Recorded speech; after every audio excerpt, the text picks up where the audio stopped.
Friends, welcome again to the channel. 4.2 continue करते हुए आज हम करेंगे इस वीडियो में पार्ट 4 एंड 5 ऑफ 4.2 एक्सरसाइज, और उसके बाद 6 to 11 क्वेश्चंस हो रह जाएंगे एंड देन 4th चैप्टर भी कंप्लीट हो जाएगा हमारा। उससे पहले मैं आपको एक बात बताना चाहूँगी। देखिए, पीडीई में अब तक हम क्या क्या कर चुके हैं। First chapter and second chapter completely done हो चुका है, एग्जाम्पल्स भी हो चुके हैं, एक्सरसाइज भी हो चुकी है। थर्ड चैप्टर हमने सिर्फ हाफ किया है, 4 पिट्स मैथड तक। तो अगर कोई इसको कंप्लीट करना चाहता है, अगर किसी ने कर लिया है तो वेल एंड गुड, बट अगर 4 पिट्स मैथड तक भी आप इसको अच्छे से कर लेते हो, एग्जाम्पल्स और एक्सरसाइज तो, और फर्स्ट और सेकेंड तो करनी ही करनी है, तो भी आपका क्वेश्चन ईजिली यहाँ से अटैम्प्ट हो जाएगा। ठीक है, तो मैं अभी तो मेरा यही है कि मैं नहीं करवाऊँगी आपको आगे वाला। ओके, तो अभी जितना हुआ है उतना कर लेना। फोर्थ और फिफ्थ चैप्टर, फोर्थ अभी हमारा कंप्लीट हो जाएगा 4.2 एक्सरसाइज के बाद। फिफ्थ चैप्टर मैंने आपको करा दिया है, एक्सरसाइज के थोड़े से क्वेश्चन है, 4-5 आपको खुद करने के लिए बोला था, तो वो आप कर लेना। उसके बाद सिक्स चैप्टर की बेसिक समझा दी, एग्जाम्पल समझा दी, एक्सरसाइज आपको करने के लिए बोला हुआ है, कर लेना। कोई क्वेश्चन नहीं समझ में आता है तो पूछ लेना। 7 चैप्टर मोंगेज मेथड है, ये हम नहीं करेंगे, ये हम छोड़ेंगे चैप्टर को। 8th और 9th में से 8 कर चुके हैं, 9 चैप्टर करना है हमें। Wave, heat and Laplace equation important chapter रहेगी, और इसको हम अभी बाद में करेंगे, क्योंकि पहले हमारा स्टैटिक्स का सिलेबस करना ज़रूरी है, क्योंकि वो नहीं हुआ है। तो पहले हम स्टैटिक्स करेंगे। तो कहने का मतलब ये है कि पीडीई का सिर्फ एक चैप्टर रहता है, उस एक चैप्टर को छोड़ के बाकी अपने जितने भी चैप्टर्स हो चुके हैं उनको प्लीज़ साथ साथ प्रिपेयर कर लो, क्योंकि पेपर्स आपके एकदम से आपको वो झटका लगेगा कि एग्ज़ाम्स आने वाले हैं, तो इससे बेटर है कि आप पहले से प्रिपेयर रहो। ओके, तो यही बताना चाह रही थी मैं आपको बस, कि अभी हमें सिर्फ और सिर्फ 9 चैप्टर और करना है, तो वो भी हम बाद में करेंगे, अभी नहीं करते। देखिए, थर्ड पार्ट तक कर चुके थे, फोर्थ का फर्स्ट पार्ट देखते हैं। क्या है, D square plus D D dash minus 6d dash square. अब देखिए इसके फैक्टर्स कैसे बनाए हमने। मल्टीप्लाई करके आना चाहिए था -6, और ऐड या सब्ट्रैक्ट करके आना चाहिए था प्लस का डी डी डैश। तो मैंने फैक्टर्स बना लिए इसके 3 एंड 2। 3 और 2 को मैंने प्लस माइनस कैसे लिया, माइनस का 6 चाहिए हमें, बट प्लस का क्या चाहिए, डी डी डैश चाहिए, तो मैंने प्लस का 3 डी डी डैश ले लिया, माइनस का 2 डी डी डैश ले लिया। ठीक है, क्योंकि इसको मैं जब माइनस करूँगी तो प्लस का आएगा, और जब इनको मल्टीप्लाई करूँगी तो माइनस आएगा। यहाँ से डी कॉमन ले लिया, अंदर बचा डी प्लस 3d डैश। यहाँ से -2d कॉमन ले, 2d डैश कॉमन ले लिया, अंदर बचा डी प्लस 3d डैश। तो ये दो फैक्टर्स आ गए हमारे, यहाँ से हमने सी एफ निकाल दिया। पी आई के लिए हम इसको नीचे लेके आए, तो पी आई में हमने क्या देखा, x square cos x plus y की फॉर्म बन रही थी, ये फॉर्म बन रही थी हमारे पास। तो हमने एक्स स्क्वायर इंटू, अगर मैं इसको लिखूँ, e raise to the power iota x plus y, तो ये जो पार्ट है इसको हम कैसे सोल्व किया, e iota e raise to the power, e की power iota x plus y x square 1 में दिस। क्या करते थे जब हमारे पास इस तरह के क्वेश्चन होता था, तो हम डी के अंदर भी आयोटा को ऐड करते हैं, -2 डी डैश के अंदर भी आयोटा को ऐड करते हैं, यहाँ पे डी के अंदर भी आयोटा को ऐड करते हैं, और डी डैश के अंदर भी आयोटा को ऐड करते हैं। तो मैंने वही किया यहाँ पे। उसको करने के बाद जब आप इनको मल्टीप्लाई करोगे तो यहाँ पे आएगा D -2 D dash minus iota, और यहाँ पे आएगा D plus 3d dash plus 4 iota. ठीक है, उसके बाद देखिए 1/-1, और यहाँ से -4 आयोटा आपने क्या ले लिए, कॉमन ले लिए, ताकि इसकी पावर 1 यहाँ पे 1 बन जाए टर्म, और इसका हम एक्सपोनेंशियल बना सके। 1 में बनेगी 2 -2d डैश, और फिर ऊपर जाके -1 बनेगी। एक स्टेप मैंने यहाँ पे छूट गया मुझसे, तो आप कर लेना उसे। ये ऊपर जाने के बाद -1 बनेगी, पहले नीचे रहेंगे दोनों स्टेप्स, और एक्स स्क्वायर हमारा एज इट इज़ रहेगा। फिर -1 है तो अपने 1 - x की पावर -n वाला बाइनोमियल तो फॉर्मूला लगाओगे। माइनस है, यहाँ माइनस है तो प्लस बन जाएगा, डी -2d डैश, फिर दोबारा से प्लस बन जाएगा, और ये टर्म्स 1 2 3 अप सुन चलती रहेगी। बट हमारे पास यहाँ पे हाईएस्ट पावर 2 ही है, तो हम इसको 2 तक ही एक्सपैंड करेंगे। इसी तरह से यहाँ पे देखो, यहाँ प्लस है, यहाँ माइनस है, तो एक बार माइनस आएगा, एक बार प्लस आएगा, एक बार माइनस आएगा, एक बार प्लस आएगा, और ये टर्म्स का स्क्वायर चलता रहेगा। इसमें भी आपने 2 टर्म्स तक इसको एक्सपैंड किया, क्योंकि एक्स स्क्वायर था।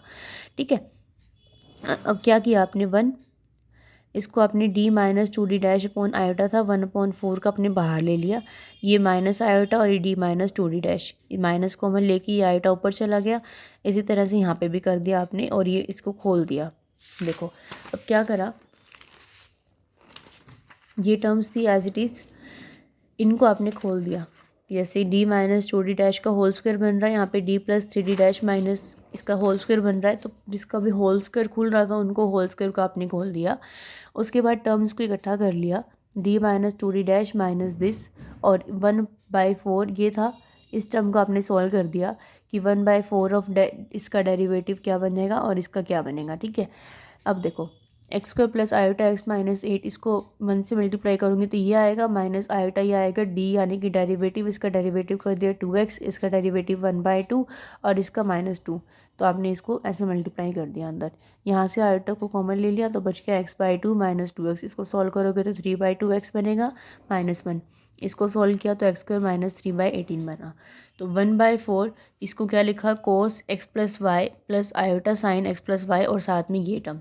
तो इसका रियल पार्ट चाहिए था हमें, तो रियल पार्ट क्या आ जाएगा, cos x plus y plus देखो cos x plus y x square minus 13/18, इसकी मल्टीप्लाई इससे होगी, फिर plus 3/2 x sine x plus Y.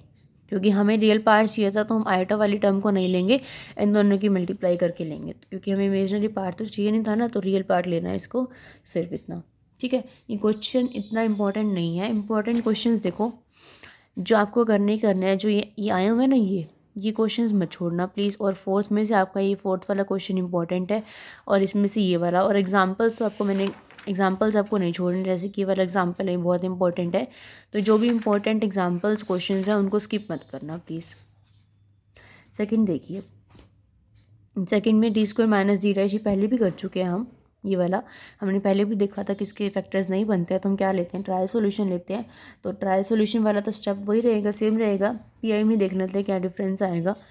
Pi में आएगा ई, ये देखो जब आपके पास ये वाला फॉर्मूला होता है v into e raise to the power a x plus b y, तो आप क्या करते हो, डी के अंदर ए को ऐड करते हो, डी डैश के अंदर बी को ऐड करते हो। तो यहाँ पे वही अप्लाई किया मैंने, डी के अंदर ए को ऐड किया माइनस डी डैश के अंदर इसको ऐड किया। यहाँ पे दोनों, यहाँ पे ए की वैल्यू क्या है, ए, और बी का काम कौन कर रहा है, ए स्क्वायर। तो जब इसको ओपन किया तो ये आया minus D dash square plus a square as it is था। ये a x plus a square y upon D square plus a D plus a square minus D dash as it is लिखा है। अब यहाँ पे सिर्फ x बना है तो एक्सपोनेंशियल लगाना पड़ेगा, तो 2AD मैंने कॉमन ले लिया, इसको 1 बनाने के लिए ये टर्म ऊपर जाके -1 बन जाएगी, -1 बन गई। अब इसमें बाइनोमियल थ्योरम अप्लाई कर दी, ये प्लस है ये माइनस है तो माइनस प्लस अल्टरनेटिव साइन चलेंगे, 1 पावर 2 पावर 3 पावर ऐसे ऐसे चलता रहेगा।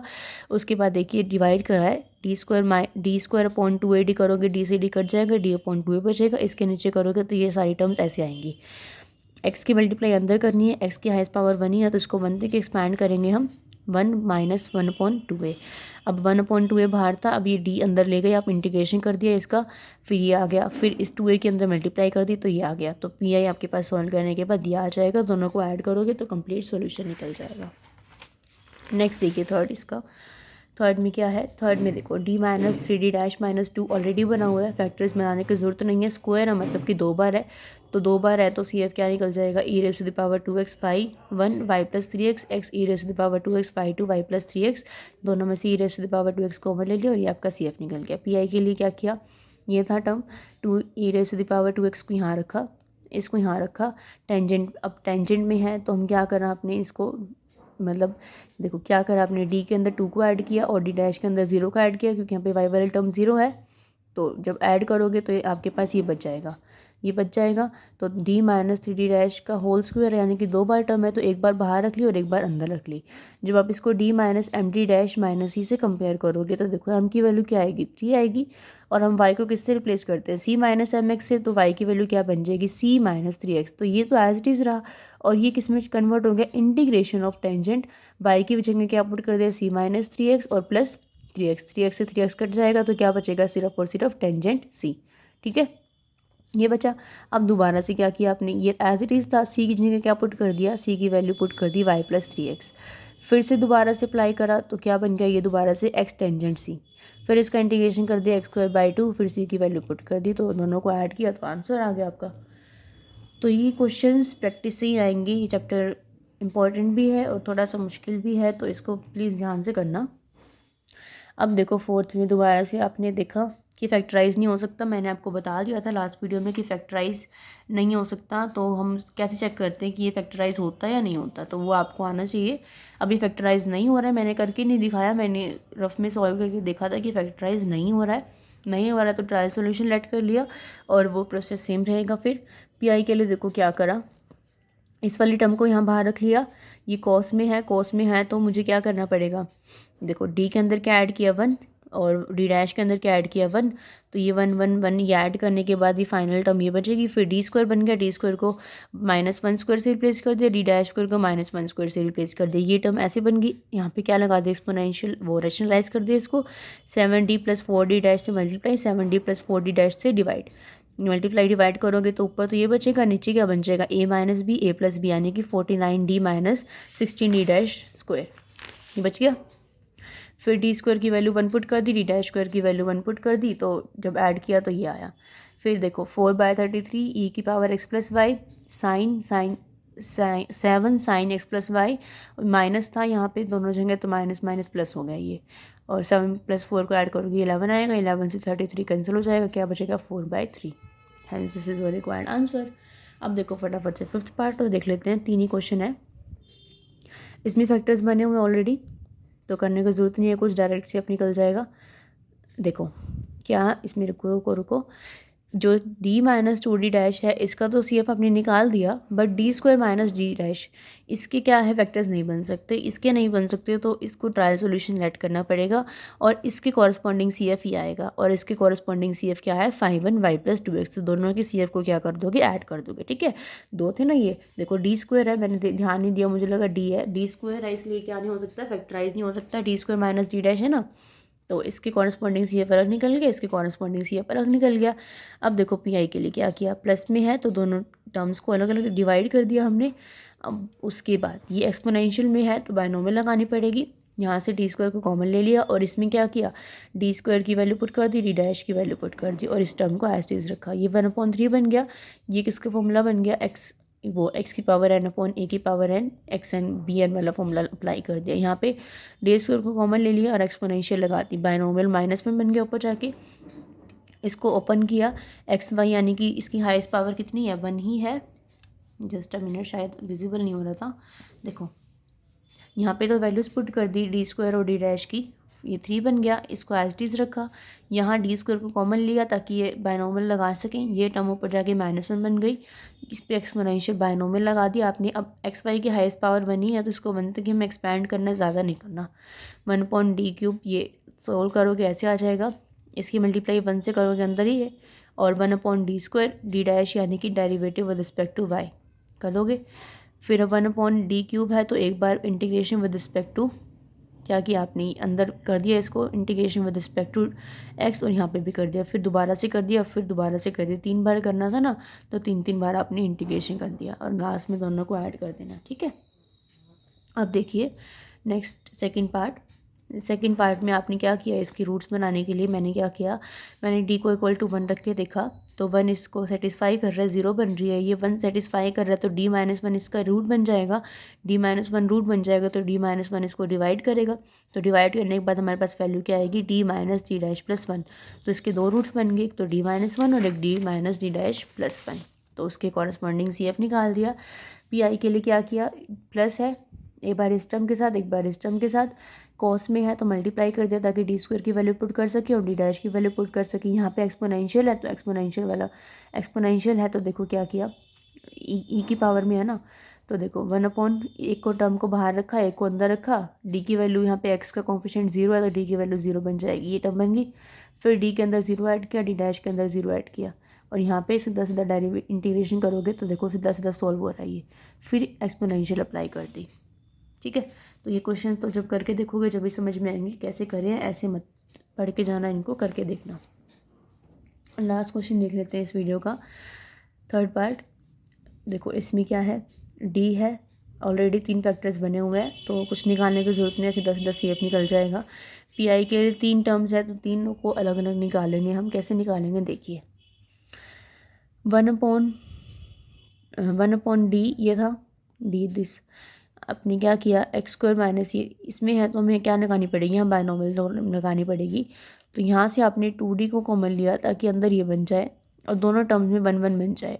1/2D को बाहर लिया, ये भी ऊपर जाके -1 बन गई, ये भी ऊपर जाके -1 बन गई। माइनस माइनस प्लस बन, इसकी पावर 1 इसकी पावर 2 अपसोन माइनस माइनस प्लस इसकी पावर 1 इसकी पावर 2 और अब साथ में x² -4x + 2y² चलता रहेगा। ठीक है, उसके बाद देखिए आपने क्या किया, ये एज इट इज़ थी, ये एज इट इज़ थी। अब ये था, इस आपने क्या किया, जो 1 1 पावर वाली थी उनको एक साथ रख लिया, यहाँ से इसको और यहाँ से इसको और यहाँ से स्क्वायर वाले टर्म्स को एक साथ रख लिया। देन आपने इसको सॉल्व करना है। देखिए 1 + d + 3d-2, ये भी एज इट इज़, यहाँ से ये आ गई और यहाँ से d + d' का ये, इसको 2 में डिवाइड कर लिया आपने। अब देखो d/2, इसको यहाँ पे इसको करा तो d² प्लस, ये देखो ये जो जो टर्म्स का स्क्वायर है ना, उन टर्म्स को आपने खोलना है और खोलने के बाद क्या करना है, उनको एक साथ रखना है। d वाली एक साथ, d' वाली एक साथ, d² वाली एक साथ, d' वाली एक साथ, d' वाली एक साथ और ये बाहर एक्सपोनेंशियल। अब ये काम तो कॉपी पे जब करोगे ना जब भी हो पाएगा, ऐसे समझ नहीं आएगा आपको कि मैंने क्या कर रखा है। d वाली टर्म्स एक साथ कर लेना, d' वाली एक साथ कर लेना, स्क्वायर वाली एक साथ कर लेना और ये d' वाली एक साथ कर लेना। ठीक है, तो एक साथ हमने इसलिए करी, हम इसको इजीली ऐड कर सकते हैं। तो ऐड करने के बाद आपके पास ये टर्म्स आ जाएंगी। अब ये है, इसकी मल्टीप्लाई जब मैं अंदर 1 से करूँगी तो ये आएगा, +3/2 है। क्या करना है, डेरिवेटिव किसका, इसका विद रिस्पेक्ट टू x, तो क्या बनेगा 2x -4y, इसका 0 बन जाएगा। फिर +5/2 एज इट इज़ d' यानी कि derivative with respect to y, इसका तो 0 बन जाएगा, इसका -4x + 4y। फिर 7/4 d² यानी कि 2 बार derivative with respect to x, एक बार करोगे 2x - 4y, दोबारा करोगे सिर्फ और सिर्फ 2 आएगा। 19/4 दो बार derivative with respect to y, एक बार करा तो क्या आया था -4x + 4y, दो बार करोगे तो क्या आएगा विद रिस्पेक्ट टू y सिर्फ 4 आ गया। 11/2 d' यानी कि विद रिस्पेक्ट टू y जो ये था ये वाला, इसका दोबारा से विद रिस्पेक्ट टू x करना है तो क्या आएगा -4। ठीक है, हो गया। अब देखो ये लिख दिया ऐसी डीज वैल्यू जो रीच कर रही है उसको काट दी और सॉल्व कर दिया इसको, x² -4xy + 2y², जो चीज़ें ऐड हो रही है उनको ऐड कर दिया, -10x + 3x -7x -6y + 10y + 4y और इसको सॉल्व किया तो 1/2 आ गया। तो ये था इतना बड़ा आपका क्वेश्चन। ठीक है, इतना ही करना है। ये 4th, ये मैंने गलती से कर दिया क्वेश्चन, ये ना एग्जाम्पल था आपका और मैंने बाय मिस्टेक कर दिया। ये किसी की बुक में, जो नई वाली बुक्स हैं ना उनमें तो 6 के 3 पार्ट ही दे रखे हैं और पुराने वाली जो बुक्स है उसमें 6 का 4th पार्ट दिया होगा, बट मेरे वाली बुक में एग्जाम्पल है तो मैंने गलती से कर दिया था, इसको मत करना आप, एग्जाम्पल में मैंने करवा दिया था। तो इस वीडियो को यहीं पे एंड करते हैं। अब सिर्फ छोटे छोटे क्वेश्चन रह जाएंगे आपके 6 to 11। ओके, उसको कवर करेंगे हम नेक्स्ट वीडियो में। आई होप आपके लिए वीडियो हेल्पफुल रहा होगा। See you guys in the next video, till then bye bye, take care, keep watching, keep studying.